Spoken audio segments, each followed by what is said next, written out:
Hoje, na Praça Central, tenho o prazer de ter como convidado alguém que podia dizer regressa a casa. Primeiro porque me poderia ensinar muito sobre estas coisas da comunicação, da rádio e do mundo da comunicação em geral. Depois porque é verdadeiramente um regresso a casa de alguém que foi profissional precisamente na Renascença, onde estamos. Aqui nos estúdios da Rádio Sim, na Praça Central, é um prazer receber Nunes Forte. Muito obrigado, muito bom dia. Muito bom dia, Carlos. Eu é que agradeço não só as palavras introdutórias, como também este convite que me é particularmente grato. Porque, de facto, tenho boas recordações do tempo em que aqui estive na Rádio Renascença, em que colaborei em diversos programas, nomeadamente na Liga dos Amigos, também que eu fazia todos os dias, e também, especialmente, em eleições com o Ribeiro Cristóvão. E, voltando ainda à Liga dos Amigos, recordo-me que iniciei uma série de espetáculos pelo país para realmente ajudar a Rádio Renascença, que na altura muito precisava, porque tinha ficado... Na sua campanha de emissores. Sim, exatamente. Nunes Forte está hoje à conversa por um motivo especial, mas digamos que qualquer dia poderia estar na nossa Praça Central para falar da sua experiência de vida no mundo da comunicação.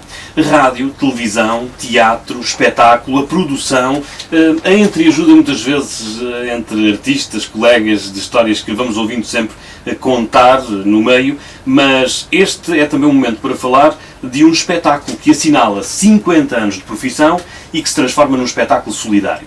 Este é o resumo daquilo que poderia ser uma data que se aproxima e que vai permitir que muita gente se reúna em torno do Nunes Forte para estes 50 anos de vida profissional. Vamos começar por aqui, Nunes Forte. 50 anos de vida profissional no papel, naquilo que é a carteira, porque são mais do que esses. São mais do que esses. De facto, eu comecei muito novinho e não comecei pela rádio. Eu comecei metendo as mãos, digamos, na massa, ou seja, o meu pai queria que eu tivesse uma profissão séria, que não era realmente o teatro, nem era a rádio, na perspectiva dele. E, portanto, eu fui, durante algum tempo, serralheiro mecânico. E, ao mesmo tempo, eu ia procurando desenvolver aquilo que eu queria fazer, quer nas áreas que já o Carlos referiu.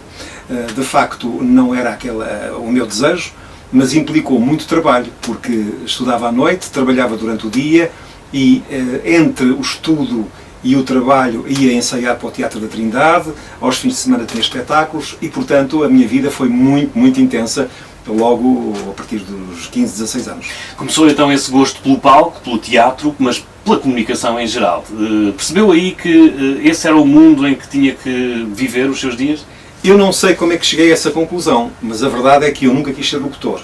Aquilo que eu sonhava era fazer teatro, mas talvez não tivesse o talento suficiente para ser bastante bom como ator. E na minha aldeia, que é a Renda do Pinheiro, do Concelho de Mafra, eu não tinha praticamente vizinhos para brincar. Portanto, eu lia muito, imaginava muitas histórias, e um dia vai lá uma equipa de filmagem fazer umas cenas de um filme intitulado 2 Dias no Paraíso, com Emílio Vigílio Teixeira. E eu fiquei fascinado por tudo aquilo. E eu senti que queria era comunicar. Eu queria, era muito tímido, mas queria passar mensagens, conversar com as pessoas, etc. E achei que o teatro me podia dar isso, porque podia criar várias personagens, várias coisas. E então o que é que eu fiz? Foi começar, no fundo, a contactar estações de rádio, não para fazer locução, mas para fazer teatro radiofónico. E aí, eu penso que estes programas têm piada quando contamos histórias, começa a haver uma coisa muito curiosa, que é a confusão daquelas pessoas que me viram nascer com os personagens que interpretava. Eu recordo-me de, em certa altura, no Rádio Graça, depois mais tarde trabalhei muito com o Odete Samourice na emissora nacional, mas ainda numa fase no Rádio Graça, eu vou interpretar um irmão cheio de maldade, que tirava as heranças ao outro irmão, que fazia 30 por uma linha. E na minha terra comentava-se: vejam este rapaz, nascido e criado aqui, o que ele está a fazer ao irmão. Só que eu nunca tive irmão nenhum, e as pessoas, confundindo de tal maneira e conhecendo-me, chegaram a comentar isto. Portanto, quando hoje em dia olhamos para as telenovelas, e não cá tanto, mas no Brasil, por exemplo, se diz que se confunde muito as personagens com os próprios atores, bom, é uma realidade, isso acontece em todos os meios e particularmente no teatro radiofónico também. E não só, porque isso faz-me lembrar também, isto histórias trazem histórias. Eu tinha um estúdio de gravação, onde cheguei a gravar programas aqui para a Renascença também, na Praça da Alegria, onde ia gravar o Nicolau Breiner e o Francisco Nicholson. E eles estavam nesse momento a produzir a primeira telenovela portuguesa, que Vila Faia. E eu sempre fui um grande curioso e disse: olha lá, posso lá ir ver como é que essas coisas estão a decorrer, isto está a correr tão bem, gostava de ver como é que funciona toda a produção. Epá, vai lá logo. E eu fui lá logo, só que era um dia atípico. Não encontrei quase ninguém, porque almocei com o Nicolau e com o Nicholson, porque estavam a preparar uma grande cena, hoje já fazem isso com mais facilidade, que era a queda de um carro conduzido pelo Rui de Carvalho, que era o protagonista, o engenheiro Marcos Vila, no guincho. Portanto, o carro caía, incendiava-se, mas eles precisavam de uma pessoa, e eu acabo por ir parar à novela, que era o seguinte: eu ia fazer uma pequena personagem de um gasolineiro, de uma bomba que há ali para Monsanto, ainda existe, mas agora com outro nome, e fui lá com o Rui de Carvalho, que portanto ia a caminho de casa, pouco antes de ter o desastre, telefonava, não havia telemóveis, ele não conseguia comunicar, as pessoas estavam sobressaltadas, etc. Agora repare-se a tal confusão.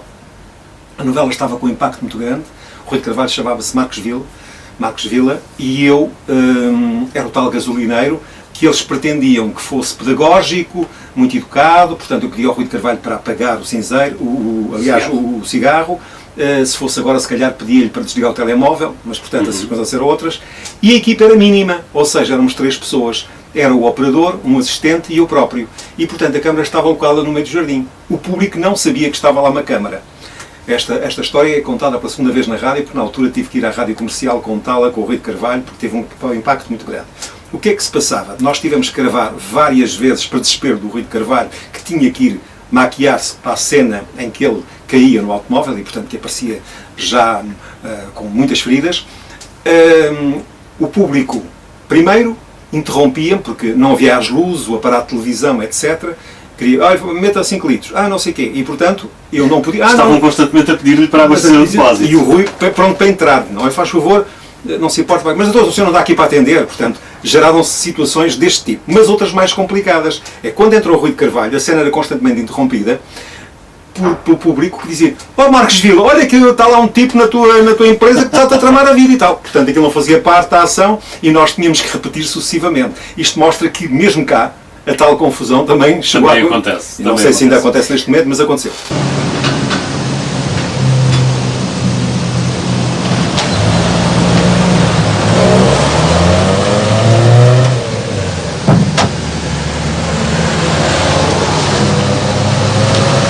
Boa noite. Boa noite. Olha, o senhor atesta-me o depósito e verifica-me logo. Com certeza. Olha, não se importa apagar o cigarro, se faz favor. Com certeza. Desculpe. Faz-me. Dava-me as chaves.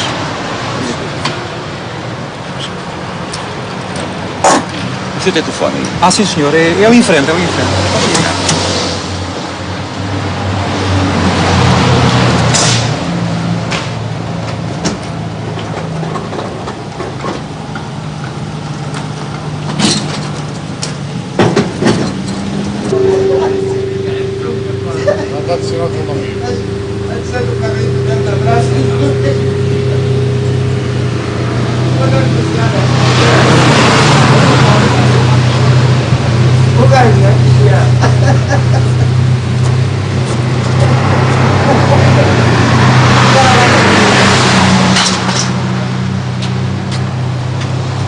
Está pronto, está sim. Agora eu meti um litro de óleo, são 2 contos.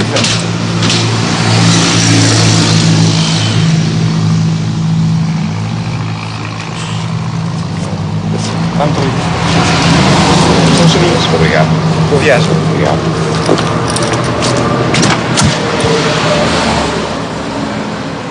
A sua passagem pelo teatro, pela televisão, pela rádio, pelos espetáculos em geral, não consegue dizer em que momento faz a decisão, mas a decisão é feita para a comunicação. Mas nunca gostou de ser assim um homem, digamos, da linha da frente. Muitas vezes preferia estar na produção, na parte da organização. Isso é uma coisa que, com certeza, lhe deu esse mérito também de ter passado por muitas áreas.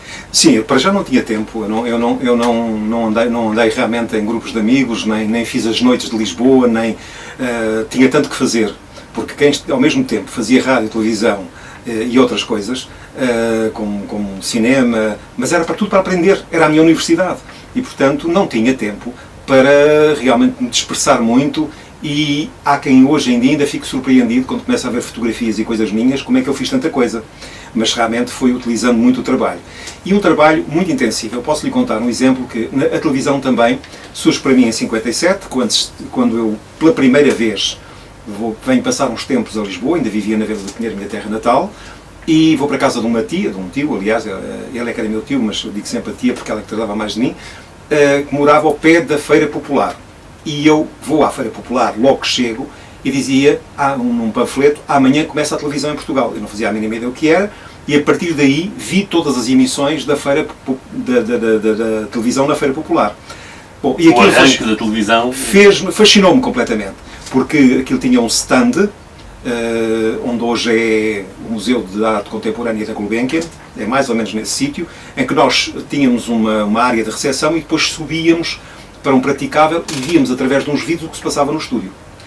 Eu passava a noite ali, os polícias e os seguranças já me conheciam, eu não ia ver mais nada senão aquilo. E aquilo fascinava-me. Logo que eu tive a oportunidade, comecei a fazer figurações na televisão, locuções, as emissões abriam às 19h30, primeiro eu só colaborava uma vez por semana, depois passou a ser 3 vezes, nos filmes, que era da Juventude no Mundo, é que eu fazia a locução em direto.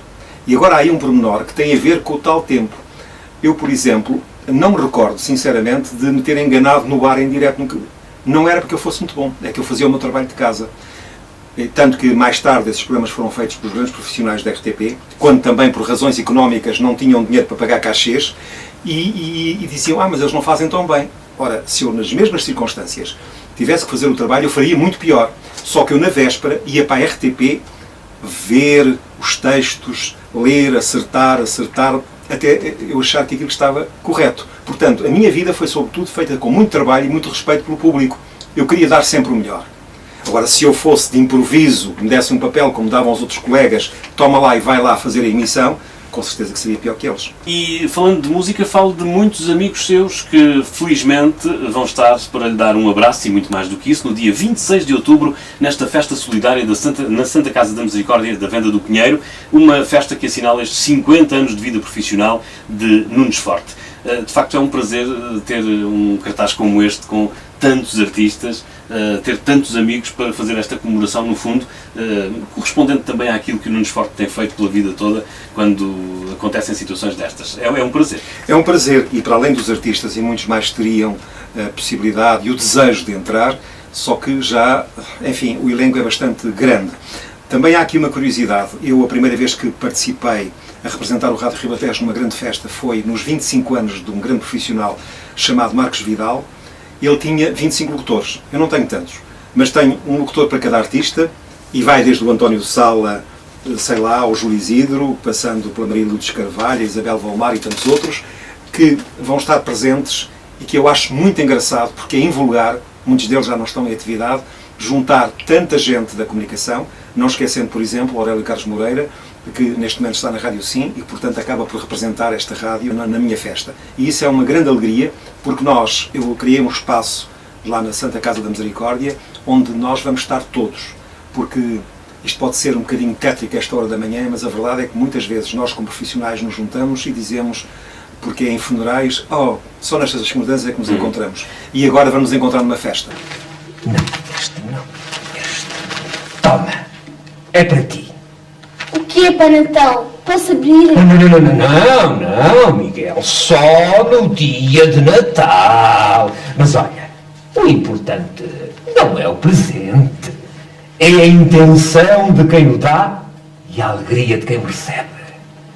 Obrigado, Pai Natal. Vamos retomar a conversa na Praça Central, nesta manhã de quarta-feira, com Nunes Forte, um profissional da rádio, televisão, teatro, espetáculo, eu diria simplesmente um profissional da comunicação, porque engloba tudo isto e muito mais, um bom conversador, como tivemos a oportunidade já de presenciar aqui e ouvir, mas agora, enfim, se falarmos do passado, temos que falar de um passado virado para o exterior, ou seja, é conhecido pelo trabalho que fez na rádio, na televisão, mas os imigrantes têm de si uma recordação especial, porque também teve a oportunidade de trabalhar para os imigrantes na RTP Internacional, com programas dirigidos a eles. Como é que foi essa experiência?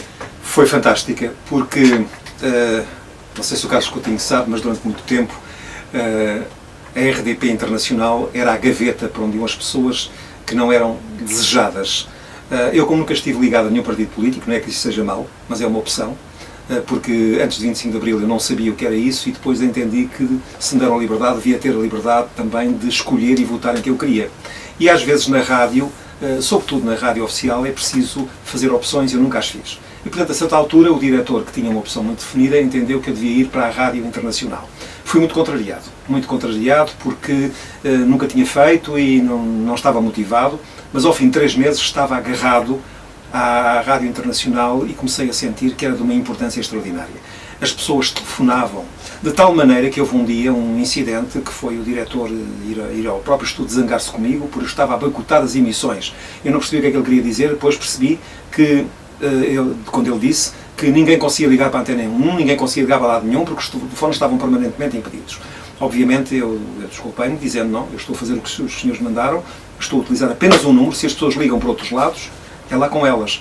Mas de facto a comunicação era tão grande e tão intensa, as pessoas ligavam às vezes só para perguntar como é que está Portugal, está bom tempo, chove, faz sol, será que na minha terra está bom tempo?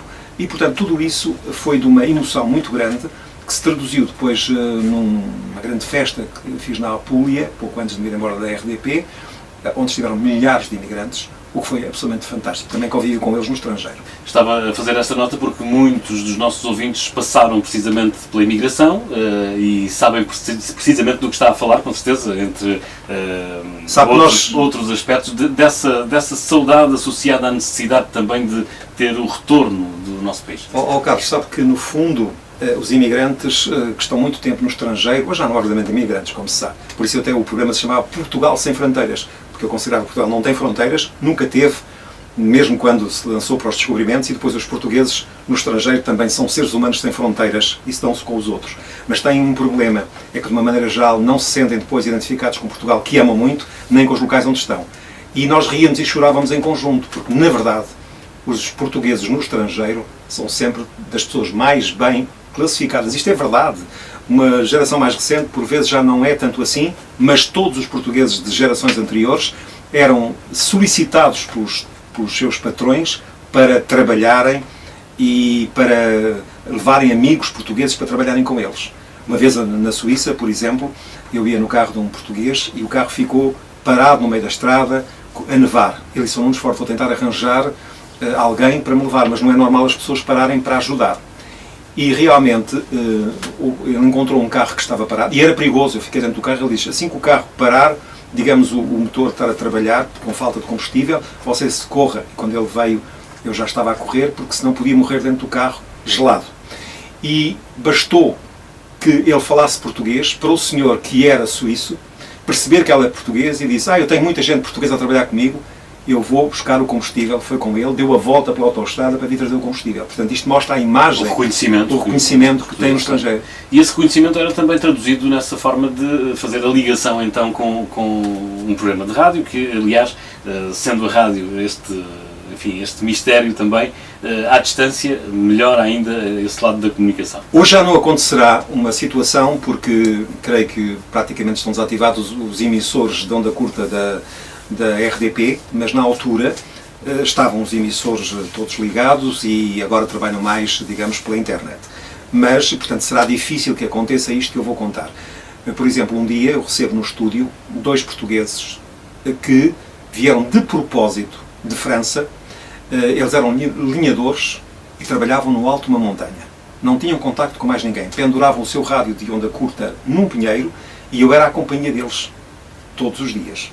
E eles vieram a Portugal, curiosamente, enfim, é aqueles que eles acharam que era o melhor que podiam fazer, trazendo 2 taças gigantescas. Eu nunca corri, nunca fiz desporto e, portanto, tenho lá 2 taças que ganhas desta maneira. São 2 taças de amizade.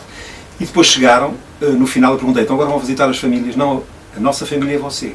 E eu fui almoçar com eles e entregaram umas taças. Portanto, são destas coisas que é feita a minha vida. Destas experiências e desses momentos. Dos amigos que vão estar reunidos no próximo dia 26, com certeza para lhe dar um abraço e para fazerem disto uma festa solidária. Vamos lá por aí, porque também poderia ser uma festa só para os 50 anos, mas aqui tem o outro lado da vivência e da vida do Nunes Forte, que é também estar ali com uma mão sempre amiga, quando é preciso. De que forma é que esta festa é solidária? É solidária porque eu já há uns 5 anos, e neste momento esta Santa Casa está a comemorar 10 anos, 5, 6 anos, eu colaboro organizando festas na Santa Casa. Porque, como sabem, quando se fala em Santa Casa da Misericórdia, por vezes pensa-se nas lotarias, etc. Mas só quem tem essas receitas é a Santa Casa da Misericórdia de Lisboa, as outras santas casas espalhadas por todo o país têm a ajuda local que as pessoas podem dar. E, portanto, depois de ver que uma senhora que não é da terra, que é médica ainda por cima em Torres Vedras e que não faz clínica privada, dedica todo o seu tempo ali, ajuda 140 famílias muito necessitadas, porque há inquéritos rigorosos, tem um centro de dia, tem uma creche, está a procurar fazer um lar, precisa muito de ajuda. E eu toda a vida, porque aliás isso é uma tradição que os profissionais da comunicação têm, colaborei em festas solidárias, porque acho, em vez de dar dinheiro a este ou àquele, se nós dermos realmente a quem saiba gerir bem as verbas, com o nosso trabalho, é bem melhor. E eu sinto-me muito gratificado por fazer essas situações. E é o que acontece ali na Venda do Pinheiro. Portanto, eu era para ter feito o ano passado, por razões de saúde não fiz, porque era, digamos, a data em que a minha carteira foi solicitada por Rádio Ribatejo. Depois, este ano, é a data, no fundo, em que a carteira me foi entregue. Decidi na mesma fazer, só faria a festa se fosse realmente com fins beneficentes.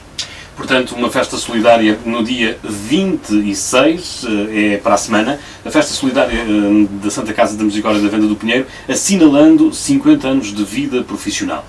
A grande Hermínia, como calcula, teve sempre muitos convites para se deslocar fora do território continental para apresentar os seus espetáculos, nomeadamente às chamadas comunidades de portugueses espalhados pelo mundo. Mas as viagens fazia-as quase sempre por navio, o seu coração, muito ligado a Lisboa e à família, não lhe permitia afastar-se muito tempo desta cidade. Avelino Magalhães e António Fonseca, respectivamente à guitarra e à viola, vão ser a moldura musical para um grande nome do fado, Hermínia Silva.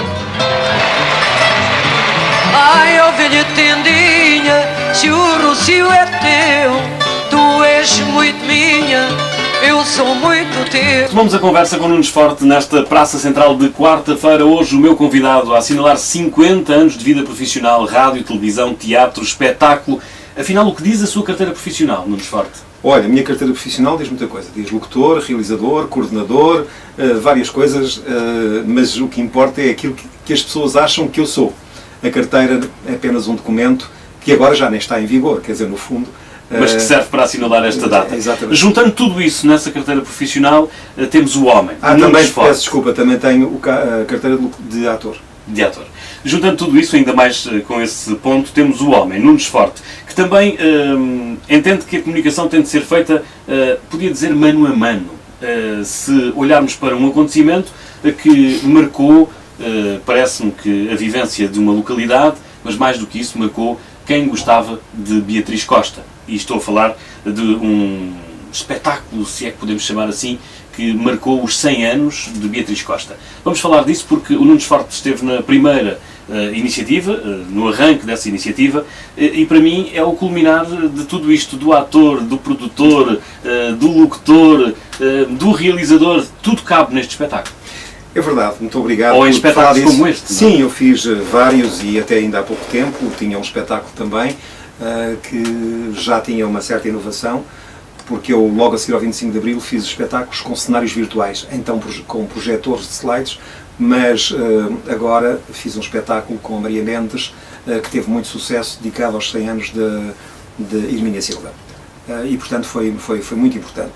Ora bem, o espetáculo que se refere nasceu de uma ideia que foi a de eu ter verificado que a Beatriz Costa não estava a ser devidamente honrada no seu centenário.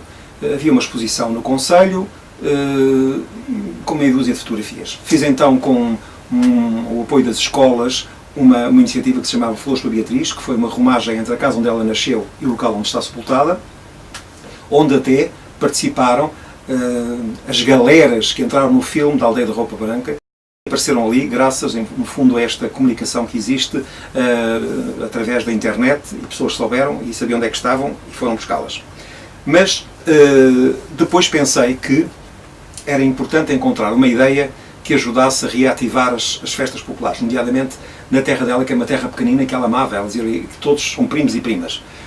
E então imaginei um projeto, fui falar com a associação local, que me autorizou a lançar a ideia na TVI, e de facto teve um impacto muitíssimo grande. Qual era a ideia? Normalmente as festas são feitas num local próprio, o Largo das Festas. Ali foi transformar toda a aldeia em festa.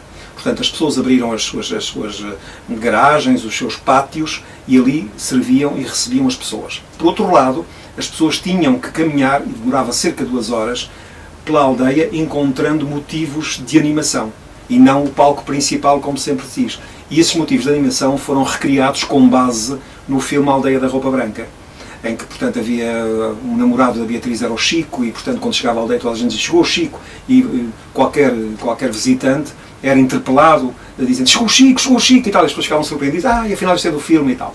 E, portanto, sem grandes decorações, porque no filme Aldeia da Roupa Branca há uma festa, e, curiosamente, na Venda do Pinheiro, que hoje é a freguesia, porque antigamente era Milharado, pertencia ao Milharado, mas agora pertence à Venda do Pinheiro, foram lá as primeiras imagens da Aldeia da Roupa Branca.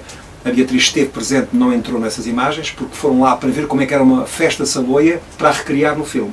Portanto, no fundo, foi transpor isto para a aldeia, onde apenas havia as iluminaçõezinhas, não havia aqueles arcos muito ricos que se vêem nas festas, mas havia muita participação da população. Foi uma ideia que teve bom acolhimento, nasceu com o objetivo de que as pequenas festas da aldeia pudessem ter uma nova dinâmica, o que aconteceu através do entusiasmo da população. Toda a gente aderiu de uma forma absolutamente fantástica, as pessoas abriram os seus pátios como abriram os seus corações, e a festa foi de facto absolutamente fantástica, porque tínhamos carros de bois pela rua, acordeonistas, os bailaricos salões aconteciam a qualquer momento, malabaristas, lavadeiras, hortelões, enfim, tudo isso foi aquilo que de facto fez a grande festa este ano no 100 anos de Beatriz Costa, da Charneca Aldeia da Roupa Branca. Isso foi muito bonito, e a sobrinha e a filhada de Beatriz Costa, que esteve presente, emocionou-se muito com isto, e consegui, portanto, que a associação, através de uma carta que eu escrevi e que eles subscreveram, a escola, porque há também aqui um dado importante: Beatriz Costa, quando foi para o Brasil, no princípio da sua carreira, teve também muitas dificuldades financeiras, mas mesmo assim, nos anos 40, penso que no princípio de 1936, 37, ela conseguiu arranjar uma verba para fazer uma escola lá na Charneca, escola que havia na Venda do Pinheiro, mas ela achava que era muito importante ter uma escola local, porque os miúdos tinham que ir por caminhos muito estranhos, por meio de pinhais, e então ela estava no Brasil e mandou o dinheiro suficiente para fazer uma escola. Gastou 100 contos nessa altura, dava para comprar a aldeia toda. E, portanto, essa escola foi deitada abaixo, por altura do centenário dela, deixou muito tristes algumas pessoas, nomeadamente familiares que ainda lá vivem, e eu consegui que, no mesmo local onde foi construído um infantário, tivesse o nome de Beatriz Costa. Portanto, no mesmo local da escola, acabou por ficar o infantário. Portanto, no fundo, é ligar tudo isto. E, no fundo, o resultado foi a envolvência da população, um momento magnífico e uma vivência muito especial também, por esses tempos. Foi um bispo, porque eu consegui que não havia um cruzeiro na terra, fosse colocado um cruzeiro. Portanto, há marcas que ficaram desde esse ano. E, portanto, ficaram maravilhados, porque se fez uma missa campal fantástica, porque se criou um cenário fabuloso por um cenógrafo de um teatro de Lisboa que foi lá desenhar, que tinha um cenário que dava uma amplitude muito grande à festa, e todos esses pormenores tocaram as pessoas de tal maneira que ainda hoje a festa este ano não foi feita, porque não há pessoas disponíveis para isso, mas durante 5 anos foi, e ainda se recordam, e há muitas imagens que tornam vivos e presentes esse momento. Fui buscar esta história porque, se calhar, porque os sonhos não acabam, se calhar poderia ser um pouco dentro deste género, que continuará a ter sonhos para outros locais, para outras animações, enfim, o que é que o preenche agora? O preenche é continuar a ajudar a Santa Casa da Misericórdia da Venda do Pinheiro, porque há outras instituições que também merecem, mas não há dúvida que esta, que está vocacionada para ajudar as pessoas em momentos tão difíceis como aqueles que vivemos, é aquela que tem que congregar os nossos esforços. E, portanto, faço aquilo que gosto, no fundo é fazer espetáculos. Os espetáculos são feitos numa antiga Casa do Povo, que agora faz parte das instalações da Santa Casa, que estava a degradar-se, e consegui, mobilizando as pessoas, ter equipamento que alguns teatros não têm, como, por exemplo, uma câmara fixa que dá imagens para os bastidores, para as pessoas nos bastidores saberem os momentos de entrada, como, por exemplo, é um termo em inglês, mas é o follow spot, que quer dizer, é um projetor de acompanhamento que alguns teatros não têm. Tem equipamento informático para passar imagens virtuais. Conseguimos arranjar um projetor que no espaço que nós temos consiga não projetar sem bater as imagens em cima dos intervenientes. O ideal nos grandes teatros, que não é o nosso caso, é fazer imagem digamos, retro. E conseguir até, num espaço que era um salão tradicional, um primeiro balcão. Portanto, tem um primeiro balcão e nós conseguimos lá meter cerca de 300 pessoas neste espetáculo. Tive a possibilidade de fazer em Lisboa, por exemplo, no Teatro Maria Vitória, o Hélder é um grande amigo, o Hélder Freire Costa, mas preferi fazer lá porque foi lá que eu nasci e é lá que eu vou partir dali. E é lá que vão estar todos os amigos reunidos no dia 26 de outubro em torno deste espetáculo 50 anos de vida profissional de Nunes Forte. Afinal, seria, enfim, exaustivo estar aqui a mencionar todos os amigos que vão estar ali reunidos e, no fundo, não só em cima do palco, como também todos aqueles que quiserem partilhar desta noite especial. Nunes Forte, podemos contar com outros espetáculos, então?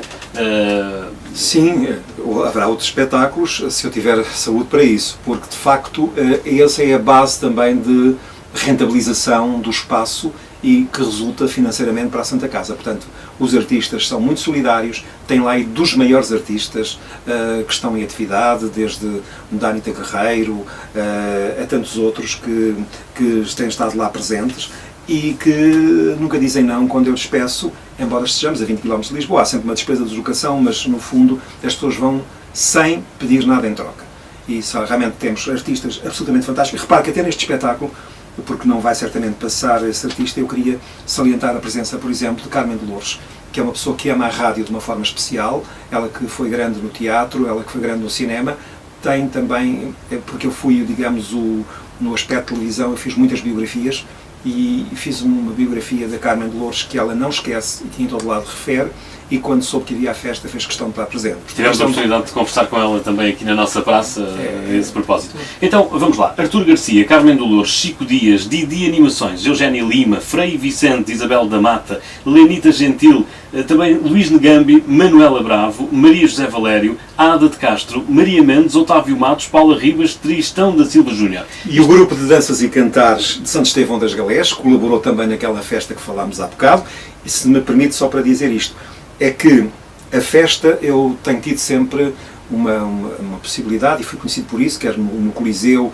onde fiz muitos espetáculos, quer lá, começam no minuto exato. Eu não sei se esta começa no minuto exato, o que vai com certeza acontecer é que vai começar antes, porque apesar de dizermos que é às 21h30, a partir das 20h30 há uma inauguração de uma exposição fotográfica da minha atividade profissional e depois o público será saudado já na rua pelo grupo de danças e cantares Santo Estevão das Galés e o Didi Animações estará a fazer espetáculo de fogo. O espetáculo começa antes da hora marcada. Como não poderia deixar de ser com a assinatura de Nunes Fortes, com curiosidades e com, enfim, aquele fator surpresa também que tem que acontecer nestes momentos. Nunes Fortes, vamos dizer que talvez numa próxima oportunidade vamos reunir-nos na praça para falar de outros espetáculos. Hoje digo-lhe que sinceramente espero que este espetáculo seja uma marca e um marco nos 50 anos da sua vida profissional, mas que não seja para parar, claro, para o recebermos aqui a falar de outras coisas, de outros assuntos, numa outra oportunidade. Muito obrigado, gostei muito de estar na praça, agradeço-lhe muito, Carlos Coutinho, agradeço também à Rádio Sim, que aliás eu penso entregar ao público uma brochurazinha com algumas fotografias e um memorial para ficar como recordação e ficará na badana o logotipo da Rádio Sim. Muito obrigado por isso. Sim. Assim sim, muito obrigado por isso, Nunes Fortes, as maiores felicidades e os parabéns também de toda esta equipa pela sua vida, mais do que pela sua vida profissional, por aquilo que nos transmite a todos. Muito obrigado, até sempre.